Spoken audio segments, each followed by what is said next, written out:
Hello students, today we'll be continuing chapter number 4 of economics, banking and monetary policy for standard 12 student. Okay, in our earlier lesson we have started the chapter. We have seen how does the bank originated, we have seen the meaning of bank, we have studied there are two main type of bank, commercial bank and central bank, and among this we have also studied commercial bank.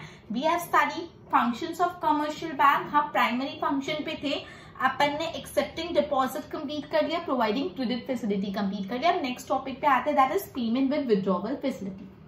Bank provide easy payment and withdrawal facility to his customer in the form of cheque, withdrawal slip, draft, pay order, ATM facilities, credit card, debit card, internet banking. मतलब अगर आप अपने bank में पैसा deposit करवाते हो, आप उस बैंक के पैसे को विड्रॉ करवा सकते हो, चेक के द्वारा करवा सकते हो, विड्रॉवल स्लिप से, एटीएम कार्ड से, डेबिट कार्ड से, क्रेडिट कार्ड से, पेटीएम पे ऑर्डर से, इंटरनेट बैंकिंग से.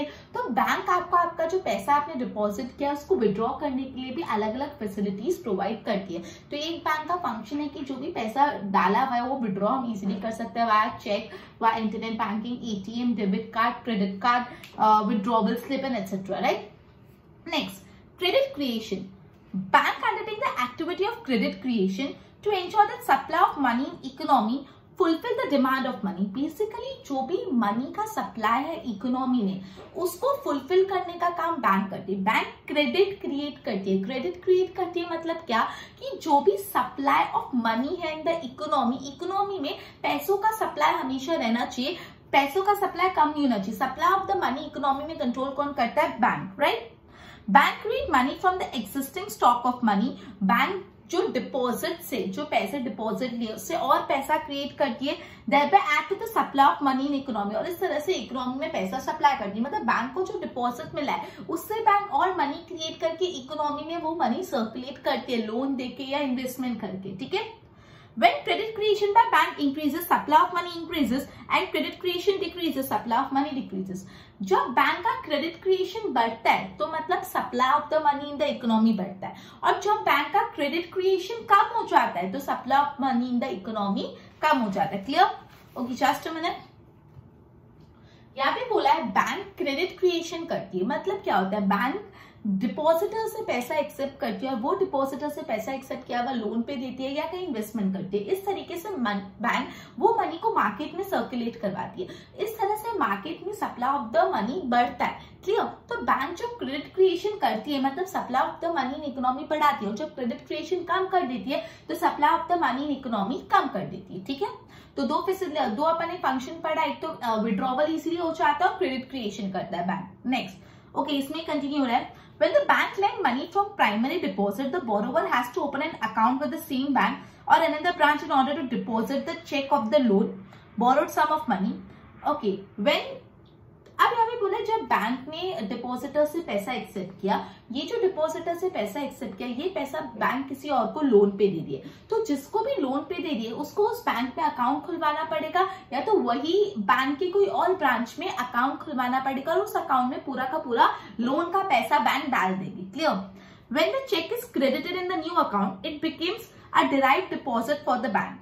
For this derived deposit bank can create still another loan account for the third person. और ये जो बैंक का डिराइव डिपॉजिट है इससे बैंक और लोन अकाउंट क्रिएट कर सकती है. मतलब बैंक के अकाउंट में पैसा आ गया अगेन और इससे और थर्ड पार्टी को लोन दे सकती है. Clear? The third person loan became one more deposit for the bank. Third person को जो लोन दिया उनसे भी अपने बैंक में पैसा अकाउंट खुलवाएगी और वो पैसा उसमें क्रेडिट कर देगी. अब वो पैसों को और कहीं लेंड कर लेगी. मतलब ये गो ऑन करता रहता है. Thus, a bank creates several deposit from primary deposit. मतलब बैंक ने एक प्राइमरी डिपॉजिट लिया, उससे लोन देके डिराइव डिपॉजिट क्रिएट किया, फिर और डिराइव डिपॉजिट, फिर और डिराइव डिपॉजिट. मतलब बैंक एक प्राइमरी डिपॉजिट से बहुत ज्यादा दूसरे डिपॉजिट्स क्रिएट करती है. Besides, when the borrower withdraw the loan amount from his or her account and spend it, there's a greater circulation of money in the economy. अब जिसने भी बैंक से लोन लिया है और उसके अकाउंट में वो पैसा आ गया, वो पैसा जब बोरोवर स्पेंड करता है, कहीं खर्च करता है, तो वो पैसा इकोनॉमी में मार्केट में जाता है और इस तरह supply of the money in the economy बढ़ता है. Clear? Okay. No bank can lend the full amount of deposit. अब कोई भी बैंक जितना डिपॉजिट मिला, जैसे फॉर एग्जाम्पल बैंक को 100 रुपए डिपॉजिट मिला, 100 रुपए के 100 रुपए किसी को लोन नहीं दे सकती, ऐसा नहीं कर सकते.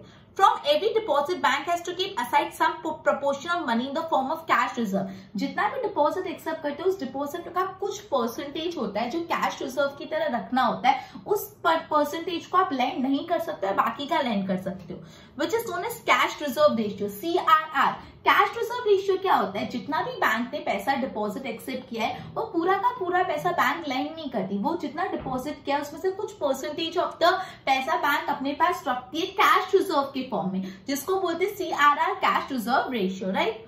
Thus they can lend the remaining money only, मतलब बाकी का पैसा ही लेंड कर सकते हैं। एग्जाम्पल के द्वारा समझाया, let's see, if a bank has a primary deposit of 1000 rupees, bank को 1000 रुपए का पैसा मिला और कैश रिजर्व रेशियो 20% है, CRR कितना है 20%, तो 1000 का 20% करोगे तो कितना आएगा, प्राइमरी डिपॉजिट, तो just a minute, and bank can create a credit up to 1000 multiply by 1 divide by 20, in other words primary deposit of 1000 can create a money supply of 5000, मतलब बेसिकली बोला है 1000 का जो आपके पास प्राइमरी डिपॉजिट आया उसमें से 20% आपको रखना और बाकी का पैसा आप लोन पे दे सकते हो, और 1000 के पैसे में से आप 5000 का और मनी का सप्लाई क्रिएट कर सकते हो, and it can said to have new credit of 4000 is created.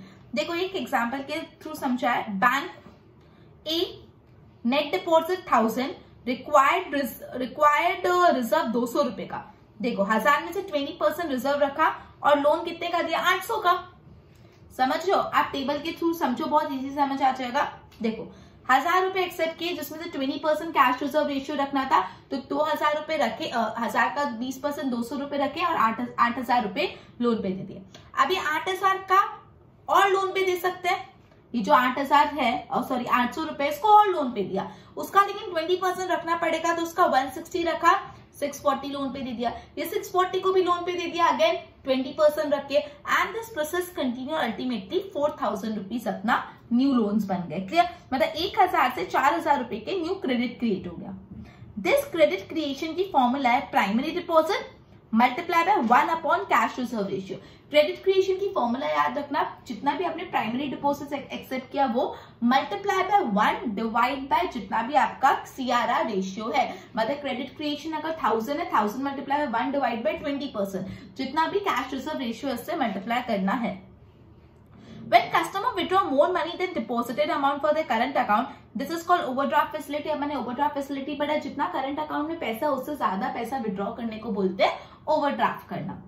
Next function है interbanking transaction. Bank provide short term and long term credit to one another from time to time, मतलब bank customer को तो credit देती है लेकिन एक दूसरे को भी क्रेडिट देती है। एक बैंक दूसरी बैंक को भी थोड़े टाइम के लिए अगर पैसा चाहिए तो उधार पे दे सकती है। बैंक एक दूसरे को भी क्रेडिट प्रोवाइड करती है for shorter period of the time. Short term credit is provided by one bank to another bank to the central bank, और उसको हम कॉल मनी बोलते हैं। मतलब एक बैंक दूसरे बैंक को शॉर्ट टर्म लोन देती है जिसको हम बोलते हैं call money, and the interest rate on call money is called call money rate. और ये जो कॉल मनी दिया, ये जो लोन दिया एक बैंक ने दूसरी बैंक को, वो बैंक को जो इंटरेस्ट चढ़ता है, ब्याज चढ़ता है, उसको बोलते हैं कॉल मनी रेट। क्लियर, एक बैंक दूसरे बैंक को भी पैसा ट्रांसफर करती है थोड़े टाइम के, आई मीन क्रेडिट प्रोवाइड करती है अगर नीड होती है, और ये जो क्रेडिट प्रोवाइड करती है उसको हम बोलते हैं कॉल मनी, और इस कॉल मनी पे जो इंटरेस्ट चढ़ता है उसको बोलते हैं कॉल मनी रेट। क्लियर हुआ? ओके, तो ये जो 5 थे अपने प्राइमरी फंक्शन ऑफ बैंक थे। कौन से थे? सबसे पहले एक्सेप्टिंग डिपॉजिट, फिर अपन ने उसमें 3 टाइप के डिपॉजिट पढ़े। पहला पढ़ा करंट अकाउंट डिपॉजिट, दूसरा सेविंग अकाउंट डिपॉजिट और तीसरा फिक्स्ड अकाउंट डिपॉजिट। दूसरा फंक्शन अपन ने पढ़ा प्रोवाइडिंग क्रेडिट फैसिलिटी, लोन देती है। तीसरा पेमेंट और विड्रॉवल, हम लोग पैसा विड्रॉ कर सकते हैं। चौथा क्रेडिट क्रिएट करती है, and the fifth one is interbank transaction. अब अपन आ जाते हैं सेकेंडरी फंक्शन ऑफ बैंक में। देखो, bank also perform certain other function. 2 secondary function दिए, एजेंसी एंड यूटिलिटी सर्विस और provide various facility with changing time. तो सबसे पहले एजेंसी सर्विस क्या होती है, let's see. A bank provide various utility and agent banking services to customer. Example, bank can act as a mediation agent by providing a letter of credit to the exporter on behalf of importer. मतलब जिसने भी import किया है सामान को, उसको exporter को एक लेटर ऑफ क्रेडिट देना पड़ता है। तो बैंक इंपोर्टर के बिहाफ पे एक्सपोर्टर को, मतलब जिस कंट्री से आपने लिया है उस कंट्री में जो एक्सपोर्टर है उसको बैंक आपके बिहाफ पे लेटर ऑफ क्रेडिट देती है। तो पहला एजेंसी मीडिएटर बन गया, मिडलमैन बन गया। इंपोर्ट इंपोर्टर के बिहाफ पे एक्सपोर्टर को लेटर ऑफ क्रेडिट दे दे। तो बैंक मीडिएटिंग फंक्शन भी करती है, जैसे इंपोर्टर के बिहाफ पे एक्सपोर्टर को लेटर ऑफ क्रेडिट दिया।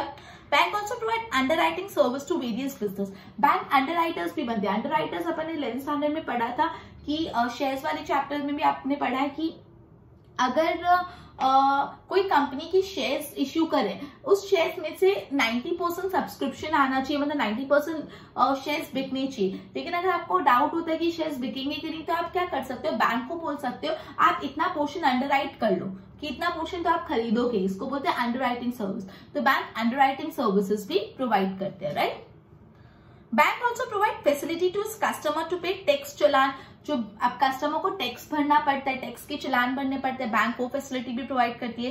Bank also provide safe deposit vault on rent to its customer. उसके बाद सेफ डिपॉजिट वॉल्ट भी देते हैं अपने कस्टमर को, वेन दे कैन सेफली, मतलब वो सेफ डिपॉजिट वॉल्ट में अपने कुछ ज्वेलरी है, कुछ डॉक्यूमेंट है, कोई बहुत महत्वपूर्ण चीज को स्टोर करके रख सकते हैं। Bank provide micro finance facility for very small business which are important for development of community. मतलब जो छोटे छोटे बिजनेस को लोन देने का काम भी करती है। When some payment had to be made with foolproof security, bank provides service to the payer by issuing draft or pay order. Draft pay order भी प्रोवाइड करती है। मतलब पूरा बैंक प्राइमरी सर्विसेज के साथ साथ एक एजेंसी और यूटिलिटी सर्विसेज भी प्रोवाइड करती है। इसमें बहुत सारी सर्विसेज है, 5 को भी आप लर्न करके देख सकते हो एग्जाम पॉइंट ऑफ व्यू से। पहला, bank provide letter of credit to the exporter on behalf of importer. फिर bank also help to pay the tax challan. Bank provide safe deposit vault in which you can store your jewellery और document, right. Then bank just a minute. Bank provide the underwriting services. Then bank provide credit facility to small businesses which are useful for the community. तो कोई भी 5 agency service लिख के and कर दोगे चलेगा। Next जो सेकेंडरी फंक्शन है वो है provide various facility with changing time. Banking is an evolutionary concept. Evolutionary मतलब जो ग्रो होता रहता है, जो इवॉल्व होता रहता है। तो जो बैंकिंग है ना, वो कैसा कंसेप्ट है, इवोल्यूशनरी कंसेप्ट है। There is continuous expansion and diversification of functions, activities, services of bank. Bank की एक्टिविटी, बैंक की सर्विसेज, बैंक के फंक्शन कंटिन्यूअसली बढ़ते जा रहे, क्लास डाइवर्सिफाई होते जा रहे, मतलब बढ़ते जा रहे। बैंकिंग इवोल्यूशनरी कंसेप्ट पे चालू होता है, मतलब बैंक के फंक्शंस, बैंक की एक्टिविटी, बैंक की सर्विसेज रोज न्यू बढ़ती जाती है। In present time, electronic transfer of money from account of one customer to another customer of the bank is done through facility like NEFT and RTGS। मतलब आजकल एक customer के account से आप दूसरे कस्टमर के अकाउंट में डायरेक्टली पैसा ट्रांसफर करवा सकते हो बाय फैसिलिटी कौन सी, नेफ्ट और आरटीजीएस। नेफ्ट के national electronic fund transfer, RTGS का full form real time gross settlement. And both these are possible because of core banking. ये जो नेफ्ट और आरटीजीएस किस चीज से पॉसिबल है, because of the core banking concept. Core banking में basically क्या होता है कि एक बैंक है, उसके जितने भी ब्रांच है उन सबका सिस्टम सेंट्रलाइज्ड है। क्लियर, सेंट्रलाइज सिस्टम, एक जगह से सब चीजें कंप्यूटराइज वे में कंट्रोल होती है। कोर का full form centralised online real time exchange. तो ये तीनों फुल फॉर्म आपको लर्न करना है। ओके, तो यहाँ पे ये चीज बोला है कि बैंकिंग इवोल्यूशनरी कंसेप्ट पे बेस्ड होता है। हर थोड़े टाइम में कुछ न्यू एक्टिविटी, कुछ न्यू चेंजेस आते रहते हैं। एट प्रेजेंट टाइम आप इलेक्ट्रॉनिक पैसे को ट्रांसफर कर सकते हैं एक अकाउंट के दूसरे अकाउंट में by NEFT and by RTGS, दोनों के फुल फॉर्म लर्न करने। और ये पॉसिबल है because of core banking. Core का भी फुल फॉर्म लर्न करना है, तीनों के फुल फॉर्म लर्न होने चाहिए। Besides, customer can get various detail of the account as well as make payment।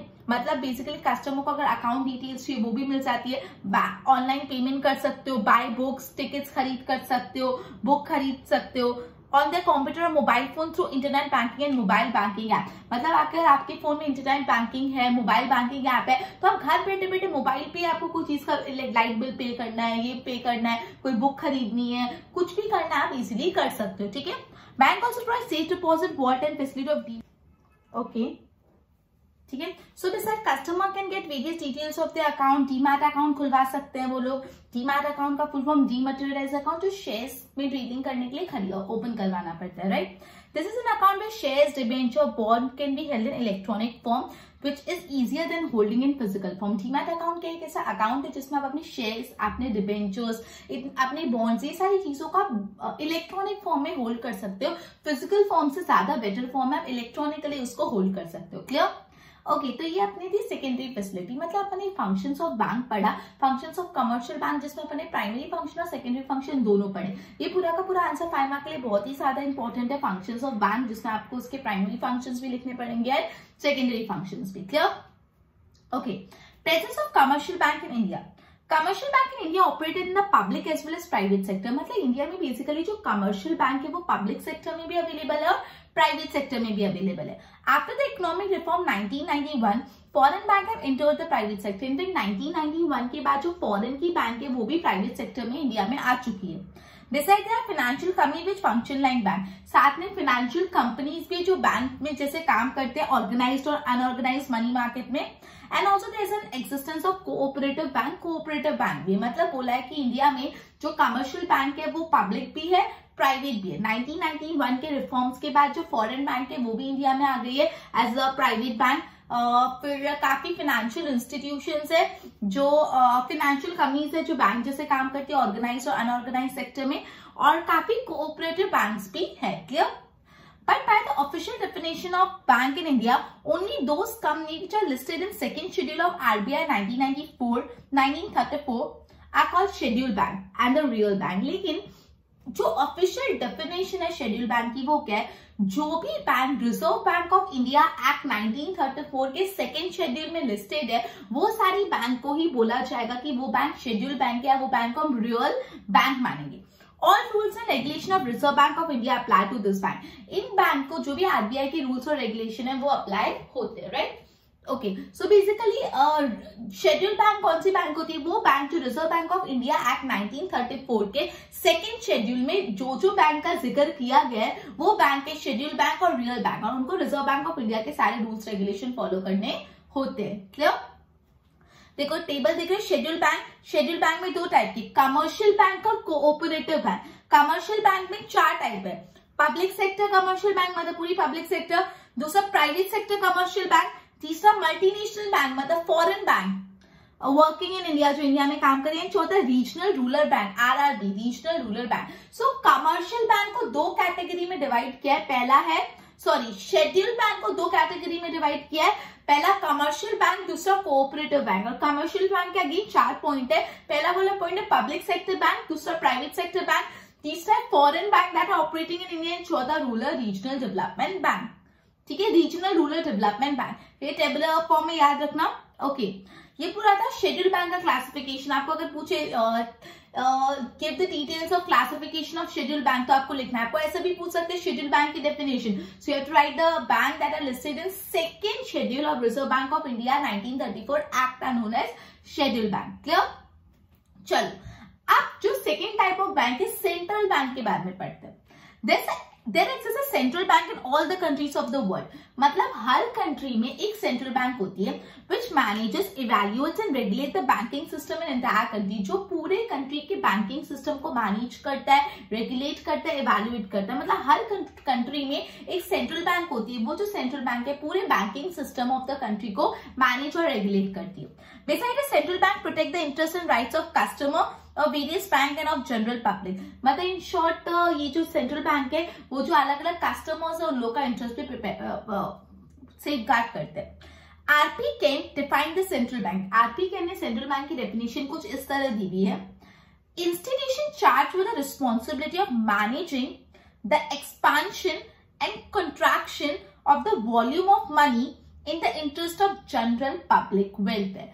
बोला है सेंट्रल बैंक एक ऐसी इंस्टीट्यूशन है which was charged with the responsibility, जिसके ऊपर एक जवाबदारी है of managing the expansion and contraction of volume of money। जो पैसों है, वॉल्यूम ऑफ मनी का जो एक्सपांशन है, जो कंट्रैक्शन है, उसको हैंडल करने की जवाबदारी किसके? सेंट्रल बैंक की। और इस तरह से हैंडल करना है कि it is in the interest of public welfare. इस तरह से हैंडल करना है कि वो पब्लिक वेलफेयर के इंटरेस्ट में हो। क्लियर? तो according to RP Kent this central bank, it is an institution, वो एक institution है which is charged with the responsibility of managing the expansion as well as the contraction of the volume of money। Volume of money की expansion और contraction के लिए responsible है in the interest of general public. वो general public के interest में चीज है। Clear? Okay, hence the central bank is called the apex bank of the country। Central bank को पूरे कंट्री की एपेक्स बैंक बोला जाता है, ठीक है। सेंट्रल बैंक को क्या बोला जाता है? कंट्री की एपेक्स बैंक बोला जाता है। whose function is to aid, regulate and promote the entire money market and banking sector। तो पूरे मनी मार्केट को और बैंकिंग सेक्टर को रेगुलेट कर दी। Clear? Next page. Okay, directly अपन आरबीआई पे आ जाते हैं जो बहुत इंपॉर्टेंट है। इंडिया की सेंट्रल बैंक को रिजर्व बैंक ऑफ इंडिया बोला जाता है। इंडिया की जो सेंट्रल बैंक है वो कौन है? RBI, that is Reserve Bank of India. Clear? The central bank of India is known as Reserve Bank of India. जो इंडिया की पर्टिकुलरली सेंट्रल बैंक है वो है Reserve Bank of India. Under the Reserve Bank of India act 1934 Reserve Bank of India act है। Reserve Bank of India was establish on 1 April 1935। India की जो reserve bank है वो कब एस्टैब्लिश हुई थी? वो एस्टैब्लिश हुई थी 1 अप्रैल 1935 में with a private paid up capital of 5 crore. 5 crore रुपए के प्राइवेट पेड अप कैपिटल के साथ reserve Bank of India start हुई थी in the year 1935 year. 1 April 1935 को reserve Bank of India establish हुई थी with paid up capital of 5 crore. आपको 1 मार्क में पूछ सकते हैं कि रिजर्व बैंक ऑफ इंडिया कब केम इनटू एग्जिस्टेंस है? 1 अप्रैल 1935। क्लियर? और आरबीआई को नेशनलाइज कब किया? 1 जनवरी 1949। 1 जनवरी 1949 को रिजर्व बैंक ऑफ इंडिया को नेशनलाइज किया। तो ये दोनों क्वेश्चन सेपरेट एंड इंपॉर्टेंट है। Reserve Bank of India establish कब हुई? 1 April 1935 with paid up capital of 5 crore. और रिजर्व बैंक ऑफ इंडिया को नेशनलाइज कब कर दिया? 1 जनवरी 1949। Reserve Bank of India is apex bank of India, मतलब जितने भी बैंक है सब बैंकों की बैंक है, बैंकर्स बैंक, ठीक है। And it supervise and regulate the entire banking sector. पूरे बैंकिंग सेक्टर को वो सुपरवाइज और रेगुलेट करती है। ओके, अब रिजर्व बैंक ऑफ इंडिया के फंक्शंस बहुत इंपॉर्टेंट है, monetary function, non monetary functions, ठीक है। वो अपन नेक्स्ट लेक्चर में करेंगे। आज अपन ने पूरा functions of commercial bank complete कर लिया। कमर्शियल बैंक इंडिया में उसका प्रेजेंस देखा और सेंट्रल बैंक का थोड़ा इंट्रोडक्शन देखा, ठीक है। नेक्स्ट लेक्चर में अपन आगे चैप्टर को कंटिन्यू करेंगे। Till then good bye.